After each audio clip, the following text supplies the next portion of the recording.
Jaod bura Makandui John Makali koro dwaro mondo mi okaw okang' mar chik ne jood bura moyangore ni osebedo ka gin jomibadhi e kinde tich. Kwayo mar jaod bura ni biro mana ndalo matin bang' jatend piny William Ruto yango ni moko kuom jood bura tiyo kod komiti magi e kawasoya eka gitim moko kuom tije ma imiyogi. Weche mag Ruto kata kamano ose kod moko kuom jood bura kod senators madwaro mondo mi oket ayanga nying jotelo miparo ni osebedo ka nyayo mibadhi e pacho ka. Jopiny kod jotelo gwenge kaka Kitui, Machakos bende omedo chiwo pachgi e wi twagno. Sio ni haja ya rais kuja kutueleza mambo ya bunge ambao ni wafisadi. Hao watu wangekuwa sahihi rais akitueleza wako jela ndani. La sivyo, mimi naona pia rais kwa sababu ameshikana na Raila, labda wako na ule mfumo ambao Raila alikuwa anauza sera wa kutupatia shilingi 6,000 kila siku, kila mwezi. Ukweli, parliament imekuwa corrupt.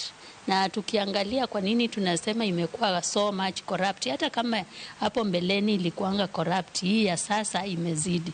Kwa sababu tukiangalia zile miswada ambazo zinatuhusu sisi kama citizen, kwa parliament azipeangu heavyweight. Ni ile zile zinafeva serikali ndizo wanaweka kibaumbele, ambazo ukiangalia hata sometimes zinapita bila sisi kujua ni nini wanaongelelea. But zile tuko nazo zinaongelelea sisi kama finance bill ama nini. Tunaona venye inapelekwa, tunaambiwa itapita cha lazima, ipite, tuongee, tusiongee, ni lazima wapitishe. Hiyo kusema ni lazima wapitishe, ni ile kitu wanakuanga wamekula. Alisema kuna watu wachache wana ufisadi katika bunge, na ninashangaa kuona watu wanauma, watu wanaongea, watu wameteta. Kama wewe hauhusiki, kwa nini unateta? Kama wewe hauongani, kwa nini unafikiria uko kati ya wale wachache wanatoa rushwa kati ya bunge? Hii lazima ikome. Rais amalize ufisadi.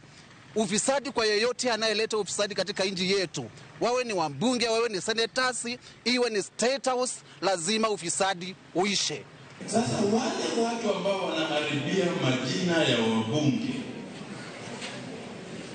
kama vile rais alivyosema, kuna watu wengine wanaenda kuchukua pesa kwa niaba ya watu fulani na wanakula hizo pesa na wanasema hawa ndio watu.